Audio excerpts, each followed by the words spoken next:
Kabupaten Bantul periode 2020-2021.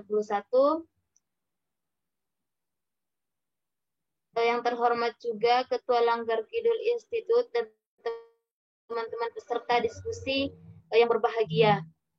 Salam serta salawat tetap kita curahkan kepada baginda Nabi besar kita Nabi Agung Muhammad Sallallahu Alaihi Wasallam, karena beliaulah yang telah membawa kita dari zaman yang gelap gulita menuju zaman yang terang benderang. Baiklah, perkenalkan saya Putri, sebagai moderator pada malam hari ini akan membersamai teman-teman pada diskusi kali ini. Sebelum kita memulai, mungkin dari Ketua Langgar Kidul ingin menyampaikan sepatah dua kata terlebih dahulu kepada beliau. Kami persilakan. Baik, bismillahirrahmanirrahim. Assalamualaikum warahmatullahi wabarakatuh. Di sini saya mewakili segenap pengurus Langgar Kidul. Pertama-tama mengucapkan selamat datang kepada pemateri yang telah meluangkan waktu untuk memberikan kita sedikit ilmu pada malam hari ini. Kemudian terima kasih kepada teman-teman yang sudah hadir untuk menghadiri kegiatan diskusi malam hari ini. Pertama-tama puji syukur kehadirat Allah Subhanahu wa taala yang telah memberikan kita rahmat serta nikmatnya sehingga kita dapat kembali berkumpul secara virtual pada malam hari ini. Tak lupa salam bering salam kita sampaikan kepada junjungan Nabi besar Muhammad sallallahu alaihi wasallam yang mana telah membawa kita ke dalam dunia yang penuh ilmu pengetahuan. Ya tanpa berpanjang lagi, Langgar Kidul ini selalu dilaksanakan insya Allah 2 minggu sekali atau 2 kali dalam sebulan. Yang mana Langgar Kidul ini diharapkan bisa menjadi wadah para teman-teman kader, khususnya kader IMM Bantul, yang mana untuk memberikan asupan atau sedikit ilmu yang mencakup tentang nilai-nilai IMM dan Muhammadiyah, ataupun dengan karya tulis yang lainnya. Maka diharapkan setelah dengan adanya kegiatan diskusi ini bukan hanya sebagai diskusi semata, namun apa yang disampaikan oleh pemateri dapat kita resapi, dapat kita amalkan nantinya. Mungkin itu saja dari saya. Apabila ada salah kata saya mohon maaf. Wabillahi taufiq wal hidayah. Wassalamualaikum warahmatullahi wabarakatuh.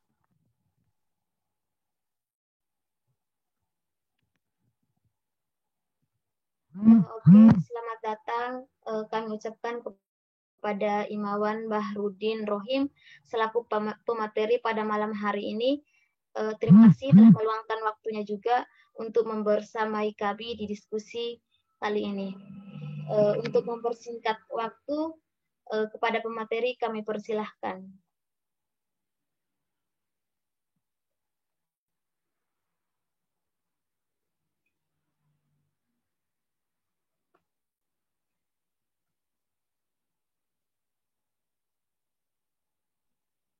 Oke, bismillahirrahmanirrahim. Assalamualaikum warahmatullahi wabarakatuh. Waalaikumsalam. Waalaikumsalam. Wa nasta'inuhu wa nastaghfiruhu wa na'udzu billahi min shururi anfusina wa min sayyiati a'malina man yahdihillahu fala mudhillalah wa may yudlil fala hadiyalah. Asyhadu an la ilaha illallah wa asyhadu anna Muhammadan 'abduhu wa rasuluhu la nabiyya wa la rasula ba'dah. Kawan-kawan yang berbahagia, para imawan imawati PC IMM Bantul dengan branding gerakannya Ijtihad Gerakan Tajdid. Semoga pada malam hari ini kita selalu diberikan kesehatan, ya, sehingga kita masih bisa mampu menunaikan tugas kita sebagai khalifah fil ard, ya, pemimpin di muka bumi ini. Sehingga bagaimana nikmat ini bisa kita syukuri terus menerus, ya, Salah satunya yakni dengan selalu merefleksikan diri, selalu berbenah diri, selalu mengukur diri sampai mana, sejauh mana kontribusi kita terhadap perjuangan Islam tentunya, dan sejauh mana kontribusi kita ini dalam menunjukkan iktikat bahwa memang Ikatan Mahasiswa Muhammadiyah itu benar-benar sesuai dengan falsafah gerakan IMM, yakni sebagai gerakan intelektual. Sebenarnya mohon maaf agak telat karena ini tadi baru dari luar ya. Begini kawan-kawan yang berbahagia, para imam imawati, tema yang diberikan kepada saya sebenarnya ini tema di tahun 2018 saya pernah mencoba untuk mengulik bagaimana trik kompetensi dasar itu dan trilogi Ikatan Mahasiswa Muhammadiyah bisa disatukan. Kenapa saya terpikir saat itu? Karena saat itu beberapa kali saya diskusi dengan kawan-kawan IMM ya, baik di regional DIY ya, berarti berbagai cabang ya yang ada secara kultural tentunya, dan juga nasional artinya beberapa kawan-kawan yang dari luar Bantul ya, di luar DIY. Kita sering berdiskusi terkait dari kompetensi dasar. Banyak pro kontra ya, termasuk di dalamnya juga banyak pendapat bahwa sah-sah saja ketika IMM menonjolkan ya salah satu di antara trik kompetensi dasar, ataupun IMM juga sah-sah saja ketika bergerak ya pada salah satu di arah gerak di trilogi IMM. Padahal menurut saya pribadi dan ketika saya mencoba melihat SPI ya, mencoba melihat nomenklatur dan legalitas yang memang sudah dipegang oleh IMM, ternyata ini kan sudah sebagai identitas. Ini kan sebagai ideologi IMM katakanlah begitu. Yaitu trilogi sebagai arah gerak eksternal begitu ya, ada keagamaan, kemahasiswaan dan kemasyarakatan. Dan ada trik kompetensi dasar sebagai basic. Setiap kader harus mempunyai sikap, ada religiusitas, ada intelektualitas, dan humanitas. Maka saya rasa sebenarnya konsep itu harus dipahami secara utuh. Artinya tidak boleh hanya dikedepankan salah satu, salah dua, ya, yang artinya meninggalkan di salah satunya atau di salah duanya. Bagi saya ini adalah satu kesatuan utuh, baik di trik kompetensi dasarnya ataupun di trilogi Ikatan Mahasiswa Muhammadiyah. Kenapa demikian? Karena saya rasa Ikatan Mahasiswa Muhammadiyah menjatuhkan pilihan ya, menetapkan pilihan dengan adanya trik kompetensi dasar dan juga trilogi IMM, sebenarnya ini sudah menjadi acuan panjang, perjalanan panjang yang mengharapkan bagaimana nantinya Ikatan Mahasiswa Muhammadiyah itu benar-benar bisa mewujudkan yang namanya akademisi Islam. Kalau kita berkaca daripada Profesor Dr. Nung Muhajir belum menyampaikan bahwa memang manusia itu harus imbang antara nalar akliyah dengan nalar nakliyah. Maka dari sini sebenarnya ya bagaimana kalau kita ngomong di IMM, bagaimana nalar-nalar kita terkait keagamaan dan juga keilmuan secara umum harus bisa disatukan menjadi satu kaitan yang erat. Tidak boleh condong kepada satu dua atau yang kurang dari itu. Maka dari itu, kawan-kawan sekalian berbahagia, para imam imawati sekalian, saya mencoba membuat ya skema yang sebenarnya skema ini sudah ada jauh-jauh hari. Artinya ini tidak gagasan baru ya, ini tidak teori baru. Ini tidak wacana baru, yakni integrasi interkoneksi. Integrasi interkoneksi ini punyanya Profesor Amin Abdullah ya. Beliau punya buku itu judulnya Integrasi Interkoneksi Keilmuan, yang sampai akhirnya itu menjadi salah satu ciri khas UIN yang ada di Yogyakarta, khususnya UIN Sunan Kalijaga. Dan memang konsep ini atau paradigma integrasi interkoneksi ini bagaimana sebenarnya bisa kita tarik, kita kontekstualisasikan kepada kondisi Ikatan Mahasiswa Muhammadiyah. Kenapa itu tadi? Karena kebanyakan orang memandang ternyata IMM itu harus mengedepankan, ada di golongan tertentu mengedepankan ini sajalah, keilmuan saja, intelektualitas saja. Ada yang di beberapa tempat juga mengedepankan religiusitas aja atau humanitas aja dan sebagainya. Padahal ketiga ini adalah satu kesatuan. Lah dari situlah akhirnya kita berpikir bahwa pentingnya adanya integrasi, interkoneksi, trikompetensi dasar, dan trilogi. Menjadi sebuah keharusan, menjadi sebuah kewajiban kita semua sebagai ikatan mahasiswa Muhammadiyah, bagaimana ketiga yang ada di trikompetensi dasar dan juga ketiga yang ada di trilogi, ini bisa secara bersama-sama kita gerakkan. Ini secara bersama-sama bisa kita implementasikan, aktualisasikan kepada realitas gerakan yang ada di Ikatan Mahasiswa Muhammadiyah.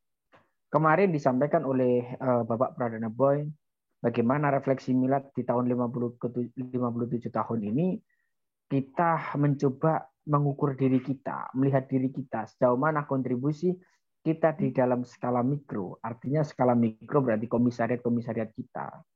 Maka sebenarnya di situ juga ada pertanyaan, sejauh mana Ikatan Mahasiswa Muhammadiyah, wabil khusus di Bantul ini berarti di seluruh komisariat yang ada di Bantul, 5 komisariat ini, yang kesemuanya Anda berlatar belakang tidak dari kampus Muhammadiyah, sejauh mana kontribusi Anda untuk memperjuangkan, untuk mensyiarkan nilai-nilai trikompetensi dasar dan nilai trilogi gerakan IMM ke skala mikro, artinya di komisariat-komisariat Anda.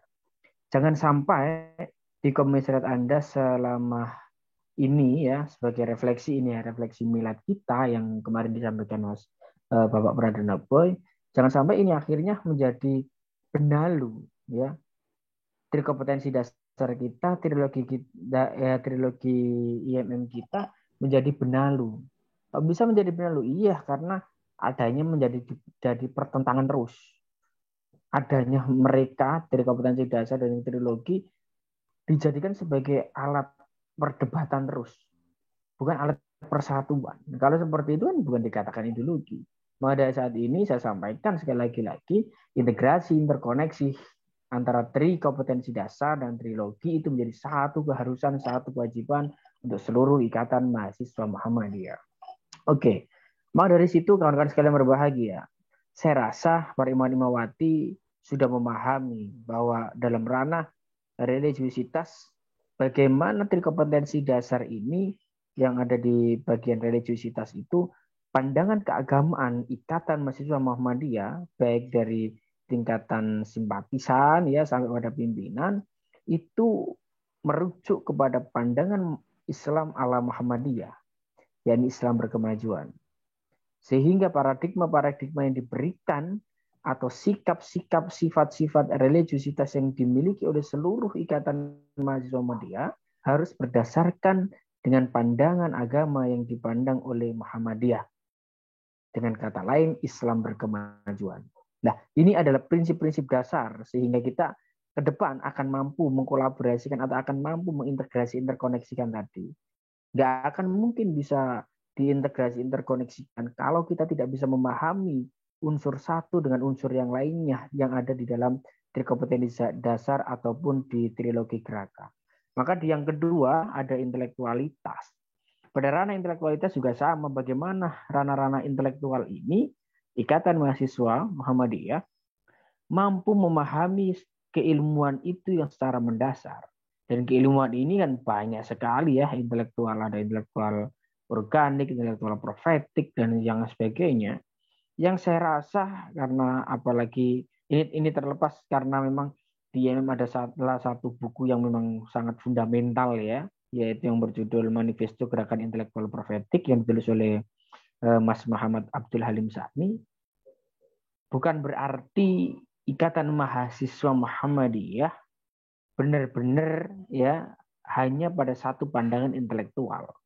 Tapi secara pribadi ya saya menyatakan bahwa nampaknya intelektual profetik itu menjadi ciri khas atau kekhasan keilmuan yang memang keilmuan yang berimbang. Dan keilmuan yang berimbang antara nalar akliyah dengan nalar nakliyah atau pandangan barat ya dan pandangan dunia Islam barangkali seperti itu memang harus ada di dalam diri Ikatan Mahasiswa Muhammadiyah. Dengan kata lain, ini adalah sebenarnya prinsip-prinsip yang ada di dalam integrasi interkoneksi. Jadi kalau kita memandang terkait keilmuan, intelektualitas, ya kita tidak boleh kanan mentok, nggak boleh kiri mentok. Artinya tidak boleh kanan mentok, ya soal pandangan keagamaan kita nggak boleh konservatif lah. Pandangan keagamaan kita ya seperti Muhammadiyah, yang moderat, yang terbuka, ya, yang inklusif dan sebagainya. Yang kesemuanya itu mengajarkan kepada kita bahwa bagaimana beragama itu ya secara akal, begitu kan. Maka pada posisi keilmuan juga sama di intelektualitas. Bagaimana model-model keilmuan kita itu berimbang, jangan kanan mentok, kiri mentok. Kiri pun juga sama. Kawan-kawan jangan hanya karena mentang-mentang sering baca bukunya Tan Malaka ya, bukunya Karl Marx dan bukunya mungkin Gramsci dan sebagainya, dan banyak-banyak tokoh-tokoh yang lain yang banyak digandrungi oleh para mahasiswa. Bukan artian ketika kawan-kawan ada kecocokan dengan teori-teori yang mereka bawa, semisal agama adalah candu ya, terus kemudian teman-teman dengan bebasnya menyampaikan narasi-narasi itu dengan liar, saya rasa itu bukan identitas akademisi Islam, dan itu juga bukan identitas daripada integrasi interkoneksi yang kita pahami begitu. Maka jauh daripada itu, bagaimana intelektualitas yang kita punya harus berimbang antara nalar akliyah, yaitu rasionalitas yang kita punya, dengan nalar nakliyah. Dengan demikian, intelektualitas yang kita punya setidaknya akan mampu menjadikan pembeda bahwa Ikatan Mahasiswa Muhammadiyah memang secara kajian umum kita menguasai, dan kajian agama juga tetap kita kuasai sebagai dasar kita berpijak, karena tetap kita dikatakan sebagai akademisi Islam. Dan yang ketiga, terkait humanitas yang ada di tri kompetensi dasar, ini sebenarnya juga sama. Bagaimana sikap-sikap kemanusiaan kita, ya, jangan sampai cenderung nantinya seperti sikap-sikap dehumanisasi, anti kemanusiaan nantinya. Kenapa demikian?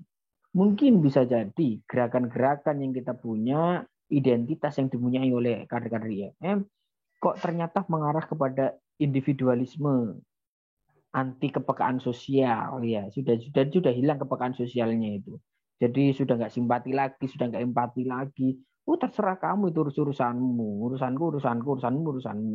Nah ini kan menunjukkan sikap-sikap yang seperti itu. Ya kalau sudah seperti ini sama, bagaimana trikompetensi dasar ini bisa kita memahami bahwa humanitas yang dipahami, yang dimiliki oleh seluruh kader Ikatan Mahasiswa Muhammadiyah dari berbagai level harus bisa menjadikan sisi humanitas ya itu sebagai penyeimbang. Atau yang saya tulis di Suara Muhammadiyah waktu itu di opini terkait integrasi interkoneksi kompetensi dasar. Jadi religiusitas itu saya anggap sebagai iman, ya, keimanan yang tidak hanya dikatakan dalam lisan ya, tapi kan iman kan diyakini dalam hati, dikatakan dengan lisan, dilakukan dengan perbuatan. Dan intelektualitas itu seperti ilmu, ya sama ilmu. Jadi iman, ilmu. Terus kemudian humanitas adalah amal. Ketiganya ini menjadi satu kesatuan. Tidak bisa dipisahkan. Sama persis seperti trikompetensi dasar. Itu di bagian trikompetensi dasar. Kemudian di bagian trilogi gerakan IMM, sama pada soal keagamaan yang tadi ya hampir mirip lah ya. Tapi bagaimana soal keagamaan ini, kesolehan pribadi yang kita bangun tadi sebagai Islam berkemajuan tadi, yang pandangan kita sudah inklusif, sudah terbuka ya, sudah tidak kaku, tidak konservatif. Ini bagaimana caranya bisa disiarkan kuntum khaira ummah ukhrijat linnas dan sebagainya. Karena apa? Kita sebagai khaira ummah, sebaik-baik manusia, baik umat ya. Maka dari situ bagaimana sisi keagamaan terkait Islam berkemajuan mampu kita siarkan sehingga menjadi nuansa keagamaan yang memang menjadi agama-agama pembebasan. Mengajarkan keislaman tidak seperti mengajarkan keislaman yang saklek, keislaman yang kaku, keislaman yang wajah-wajahnya tidak santun begitu. Tapi bagaimana kita pada implementasi secara eksternal yaitu keagamaan yang sudah ada pada diri kita, religiusitas yang berpandangan agama yaitu agama yang Islam berkemajuan atau rahmatan lil alamin tadi bisa ditransformasikan kepada realitas sosial, kepada eksternal keagamaan tadi. Sehingga dalam ranah arah gerak kita terkait keagamaan apapun ya, semisal kalau kita mau capit terkait mungkin kemarin ada Habib Rizik begitu ya, mungkin kemarin ada 212 dan sebagainya, apapun yang ada ramenya permasalahan terkait yang menyinggung atau yang narik-narik agama di Indonesia ya, Anda juga harus bisa mengelola narasi-narasi itu dengan pandangan Islam berkemajuan tadi. Nah itulah tadi keagamaan ya sebagai arah gerak kita yang prinsipnya tetap sama. Secara pribadi kita harus punya pandangan Islam berkemajuan dulu, baru kita transformasikan kepada realitas sosial lewat keagamaan bahwa keislaman yang kita pahami Islam berkemajuan. Kemudian yang kedua, pada trilogi ada kemahasiswaan. Nah, kemahasiswaan ini sangat erat kaitannya dengan intelektualitas.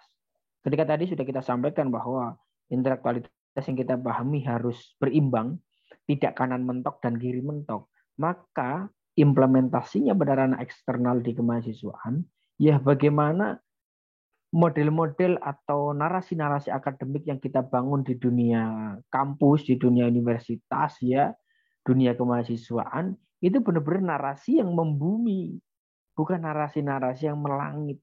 Artinya apa narasi-narasi yang membumi? Berarti sesuai dengan teori dan sesuai dengan realitas begitu. Kalau melangit ya kita hanya berbicara terkait idealitas yang kita pahami, tapi tidak realistis. Maka pada posisi atau arah gerak kemahasiswaan, bagaimana narasi-narasi yang sudah kita bangun secara idealisme kita, idealitas kita, disesuaikan dengan realitas. Akhirnya pada posisi arah gerak keagamaan, pada ruang gerak keagamaan, ya kita mempunyai bahasan adalah bagaimana Ikatan Mahasiswa Muhammadiyah mampu menjadikan keutuhan antara yang ada pada nilai-nilai intelektualitas tadi itu, sehingga di kemahasiswaan kawan-kawan bisa mengkolaborasikan antara idealitas dengan realitas sehingga muncullah yang namanya sikap realistis begitu, sehingga sikap-sikap keilmuan yang kita bawakan ke mahasiswa itu benar-benar sesuai dengan objeknya, tidak hanya mengejar idealitas yang kita pahami, tapi mengejar realitas juga, sehingga keduanya dikomunikasikan, maka muncullah sesuatu yang realistis yang bisa kita lakukan pada ranah kemahasiswaan. Dan selanjutnya, ya, saya lihat ada pengamat musda, ternyata ada Mas Sofyan di sini. Lanjut, kemudian yang ketiga ada humanitas ya, dari kompetensi dasar di humanitas. Pada ranah humanitas sama yaitu humanitas ya, kita ngomong trilogi ya, kemasyarakatan. Kita ngomong kemasyarakatan. Di trilogi yang ketiga kemasyarakatan. Kemasyarakatan ini sejatinya sama implementasi daripada trikompetensi dasar yang sudah ada ya, yaitu kemanusiaan yang sudah kita pahami, humanitas tadi itu, yang mana spiritnya tetap sama. Bagaimana ketika kita implementasikan kepada trilogi IMM yaitu dalam rangka kemasyarakatan tadi, bagaimana nilai-nilai yang kita ajarkan adalah nilai-nilai gerakan sosial baru.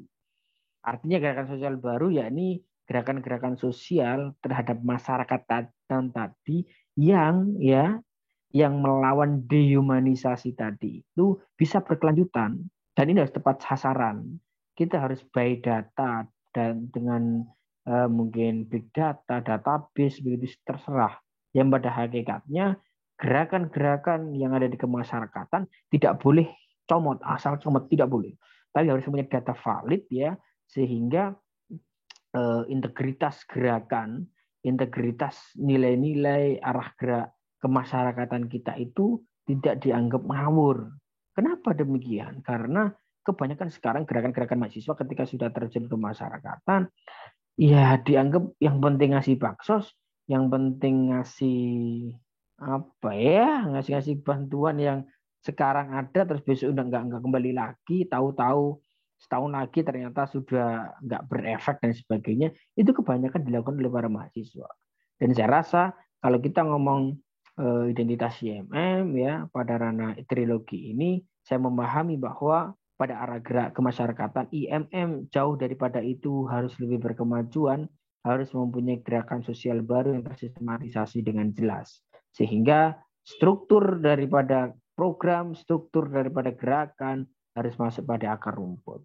Lah, singkatnya adalah integrasi interkoneksi tri kompetensi dasar dan trilogi mengajarkan kepada kita semua bahwa antara ketiga unsur ini, unsur keagamaan, ya, unsur religiositas, unsur intelektualitas, dan unsur humanitas, ataupun pada implementasinya pada unsur keagamaan, kemahasiswaan, dan kemasyarakatan, itu adalah satu kesatuan yang tidak bisa, ya, yang tidak bisa ditoleransi lagi atau tidak bisa ditawar lagi, ya, yang mana ketiga ini itu harus menjadi satu kesatuan.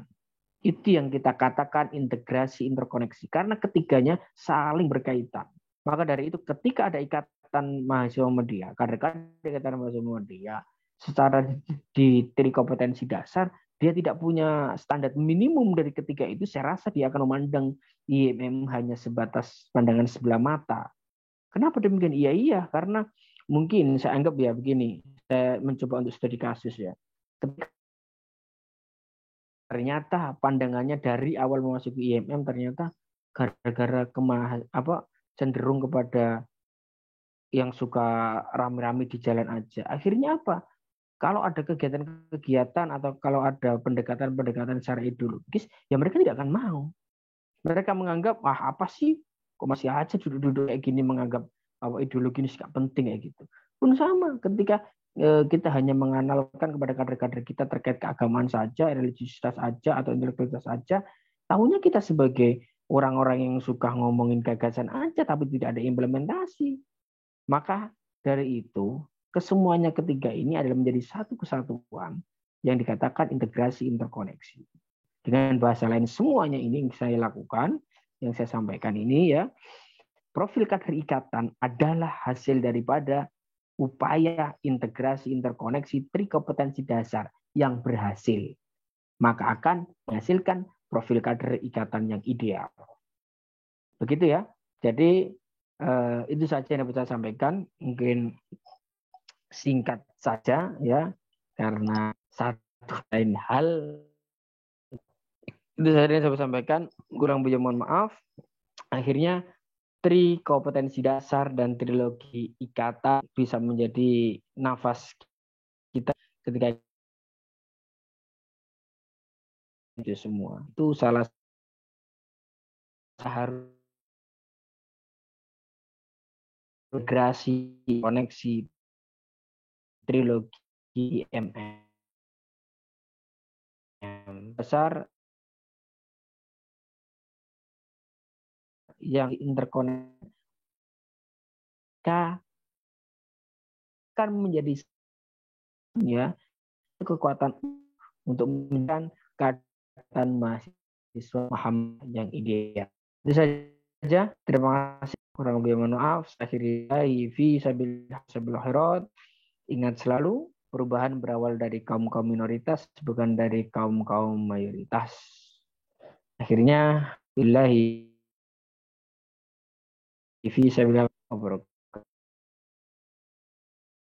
Waalaikumsalam warahmatullahi wabarakatuh. Baiklah, itu tadi materi yang telah disampaikan. Mungkin dari teman-teman ada yang ingin ditanyakan, kami persilahkan ya.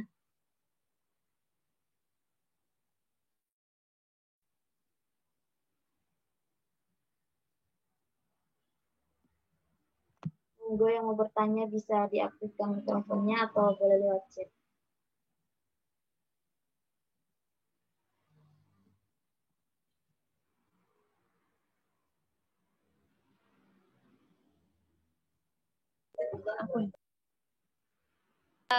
izin bertanya.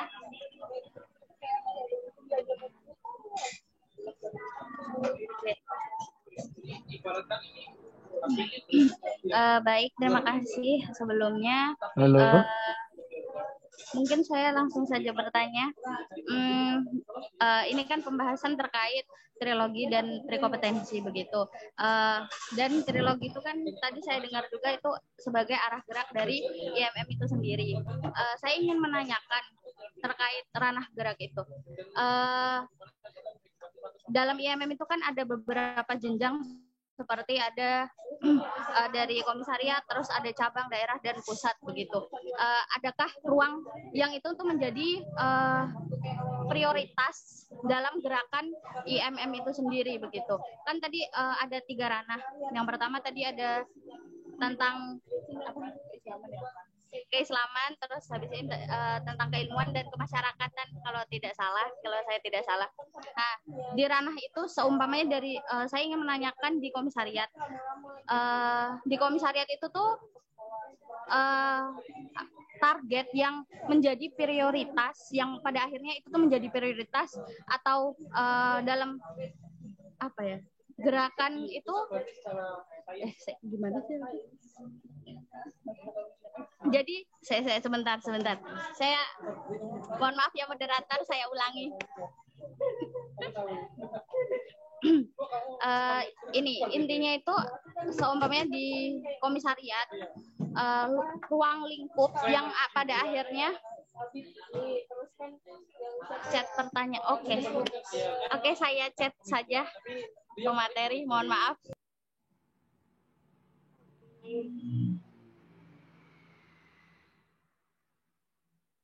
Mungkin yang teman-teman yang mau bertanya juga boleh langsung chat aja ya.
Halo. Ini saya nggak denger loh dari tadi putus-putus. Coba di chat aja itu. Pertanyaannya apa tadi?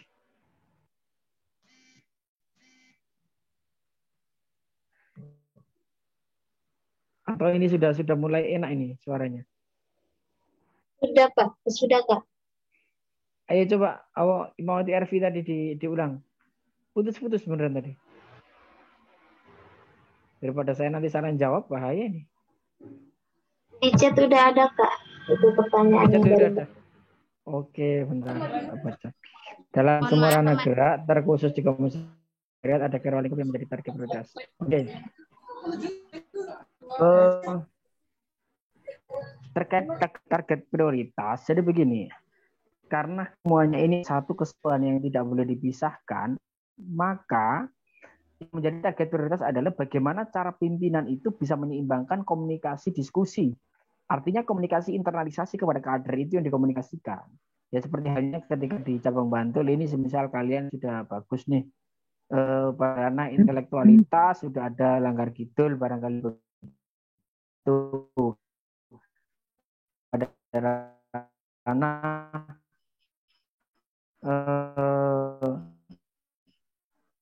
ini kan sebenarnya upaya yang sudah jelas ketika ketiganya menjadi satu kesatuan utuh. Pun sama kalau kita ngomong terkait prioritas ya.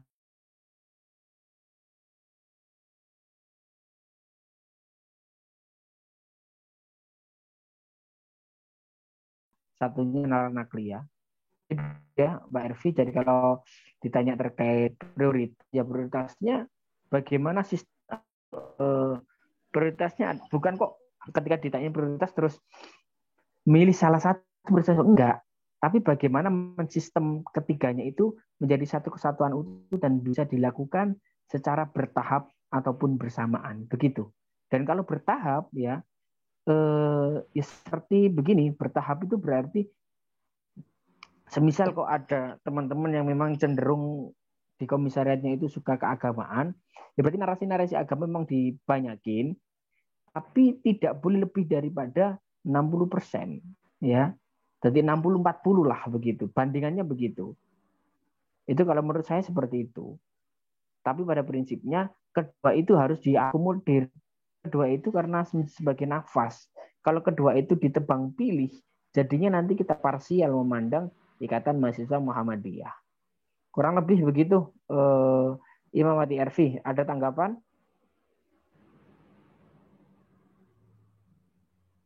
Bagaimana Imamati Ervi? Mungkin ada tanggapan?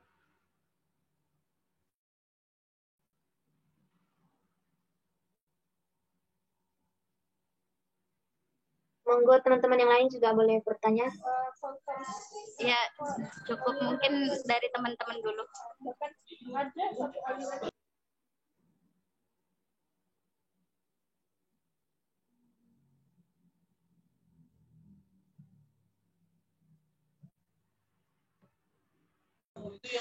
Izin bertanya, moderator. Ya, dipersilahkan, Mbak. Terima kasih sebelumnya. Saya ingin bertanya dari Mas Bahar di akhir materi sempat menyampaikan bahwa kurang lebih seperti MM itu turun ke lapangan ataupun yang lainnya gitu. Jadi ketika ada yang masuk IMM terus tidak nah sebenarnya kan ini sudah tidak perlu kita bahas lagi di sini. Cuman ini menjadi PR besar kita yang sampai sekarang belum bisa kita pecahkan seperti itu. Ada beberapa kader yang ketika masuk IMM itu dengan berbagai alasan, misalnya ya ingin menambah relasi dan lain-lain gitu. Namun dia masuk di IMM dan dia tidak menemukan itu, dia pergi keluar meninggalkan IMM itu. Nah itu tadi yang seperti saya katakan, yaitu masih menjadi PR besarnya kita yang sampai sekarang belum bisa kita pecahkan seperti itu. Nah mungkin bisa dikasih saran atau gimana gitu, karena kita selaku pimpinan masih banyak yang bingung terkait ini gitu Mas. Terima kasih. Oke, terima kasih. Jadi begini, Imawati Rizka, pada prinsipnya program yang kita lakukan awalnya harus berbasis data, big data, ataupun database. Kenapa dengan demikian kita akan tepat sasaran? Nah, kalau kita kesulitan untuk membuat database ataupun big data tadi, kan bisa itu kawan-kawan bisa melihat kecenderungan daripada kader-kader itu gimana. Sukanya main-main atau sukanya apa, nanti pendekatannya seperti itu, kultural begitu. Nah, jawabannya sebenarnya ada dua yang harus kita tempuh. Yang pertama, kita proses kaderisasi mereka lewat profesionalitas kader. Artinya profesionalitas kader itu berarti bagaimana kita mengakomodir kader-kader kita sampai masuk ke IMM, apalagi kalian di non-PTM, itu sesuai dengan profesionalitas mereka. Artinya potensi dasar yang mereka harapkan seperti apa. Ya sudah ditampung aja. Yang nantinya ketika udah ditampung, ditambahin dikit-dikit nilai-nilai ideologis. Ya. Terus kemudian yang kedua, caranya adalah kita andalkan kaderisasi ideologis atau komitmen ideologi. Jadi yang sudah kita lakukan selama ini, ada teman-teman yang gabung IMM lewat DAD, itu berarti sudah termasuk bagian daripada itu. Dengan kajiannya itu bisa. Begitu ya. Jadi harus bisa di skema dari awal, memang gerakan-gerakannya itu atau agenda-agenda yang dilakukan dari IMM ya, dari kalian semua, dan entah itu komisariat atau cabang, harus bisa dipastikan ini segmentasinya untuk siapa. Segmentasinya untuk siapa ya? Segmentasinya untuk anak-anak yang masih kayak gini atau kayak gitu dan sebagainya, itu harus ada kualifikasinya. Kalau sudah ada kualifikasinya, pastinya nanti teman-teman akan mudah. Tapi kalau teman-teman tidak punya kualifikasi program ini untuk siapa, targetnya seperti apa, orientasinya seperti apa, juga akan bubar. Biasanya orang bubar juga itu karena memang tidak ada pengawalan, tidak ada pendampingan, tidak ada monitoring. Bukan karena dia tidak mendapatkan, pun sama ketika dia pun tidak mendapatkan sesuatu yang dia harapkan. Itu biasanya juga karena sesuatu hal. Artinya sesuatu hal itu karena proses yang dia lakukan itu ternyata tidak mendukung, dan ketidak mendukungannya biasanya juga itu diakibatkan daripada kita yang pimpinan ini tidak serius untuk menggarap kaderisasi mereka, pendampingan ke mereka. Akhirnya mereka merasa IMM ini nggak jelas, ini seperti ini, dan sebagainya begitu. Sehingga saran saya adalah cobalah dekati dengan pendekatan secara kultural yang dikedepankan, karena basicnya adalah mereka yang profesional. Dan yang kedua, dekati secara struktural. Struktural itu berarti dengan program, dengan organisasi, dengan sering kumpul, langsung fokus membahas organisasinya gimana dan sebagainya. Begitu ya. Termasuk tambahan ya. Sebenarnya sebagai jaminan kita bisa mendapatkan kader banyak, salah satunya ada cara komunikasi kita. Kalau Anda semua tidak mempunyai cara komunikasi yang baik dengan kader, itu bisa dipastikan bagaimana kita ini akan kehilangan mereka semua. Karena pada prinsipnya kader kita itu cerminan kita. Kalau kita aja sudah tidak memikirkan IMM, kita aja udah setengah-setengah, ya gimana kader-kader kita? Ya, dan itu menjadi refleksi kita bersama-sama. Para pimpinan harus jauh lebih memikirkan bagaimana menjadi suri tauladan kader-kader yang baik. Terlepas dengan cara kedua pendekatan tadi, kultural dan struktural begitu. Itu Mbak Imawati Rizka. Iya Mas, terima kasih. Mungkin ada pertanyaan lagi? Mau nanya. Oke, terima kasih kepada moderator atas waktunya. Saya ingin bertanya kepada Iwan Baharudin Rohim selaku materi. Berbicara trilogi dan trikompetensi dasar, kita tahu di sana ada keagamaan, religiusitas, intelektualitas dan juga humanitas. Nah, di sini yang ingin saya tanyakan adalah dari ketiga ranah tersebut, standar minimal yang memang harus dimiliki oleh seorang kader IMM itu sendiri gitu. Mungkin itu aja. Terima kasih.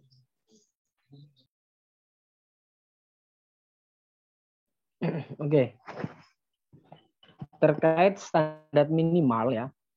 Standar minimal kader ketika memiliki trikompetensi dasar tadi, ya yang pertama pastinya ini menjadi salah satu indikator yang harus dipecahkan teman-teman instruktur sebenarnya ya.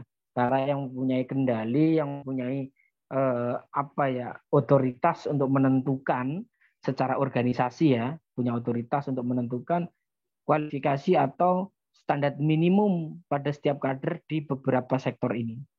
Sehingga dengan kata lain, mau di soal religiositas, bagaimana standar minimumnya, ya coba dicari-cari itu.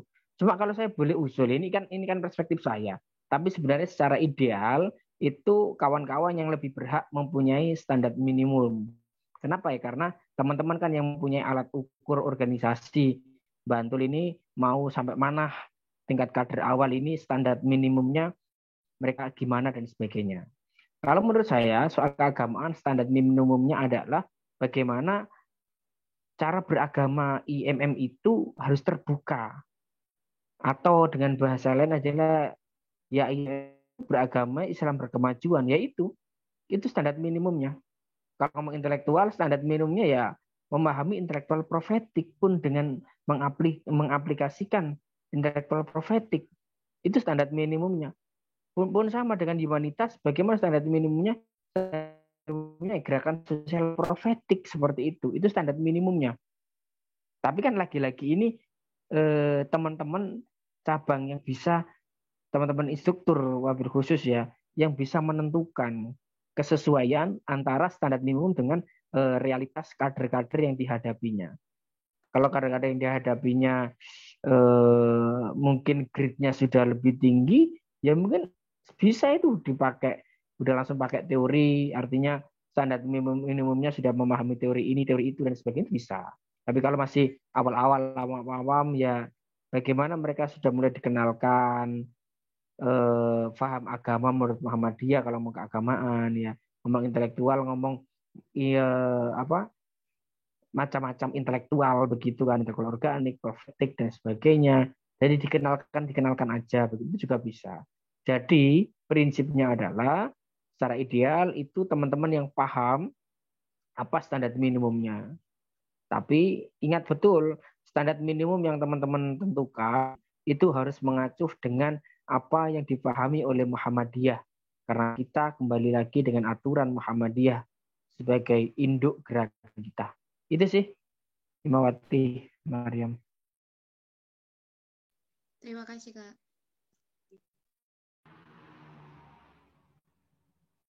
Satu pertanyaan lagi, masih ada nggak teman-teman?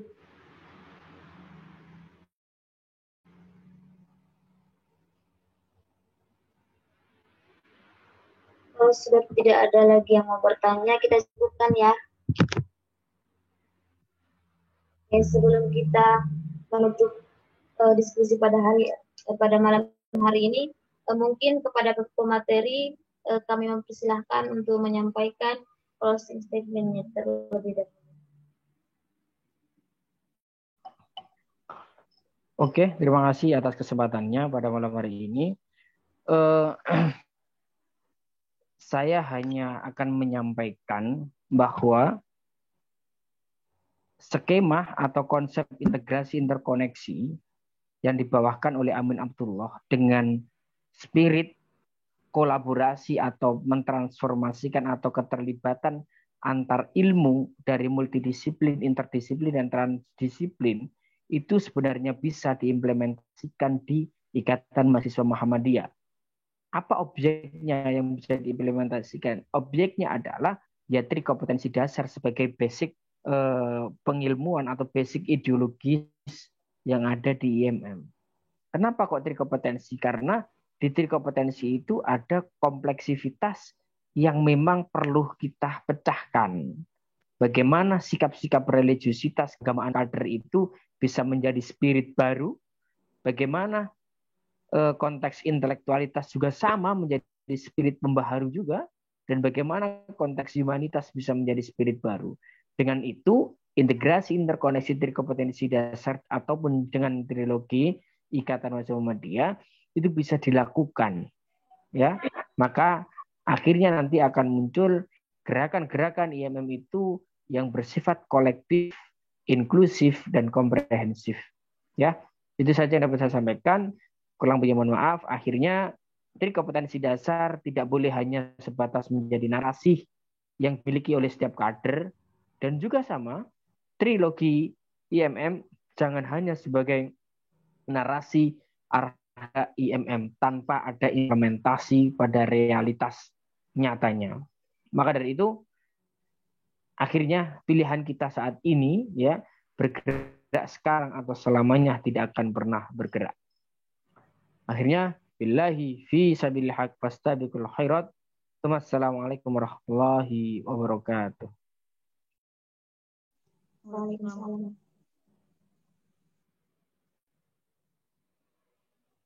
Terima kasih kami ucapkan kepada pemateri yang telah meluangkan waktu untuk menyampaikan materi pada diskusi kali ini.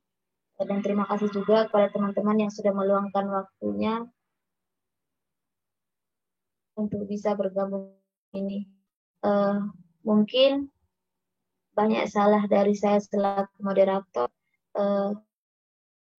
Saya mohon maaf yang setulus-tulusnya. Kurang lebihnya, Assalamualaikum warahmatullahi wabarakatuh.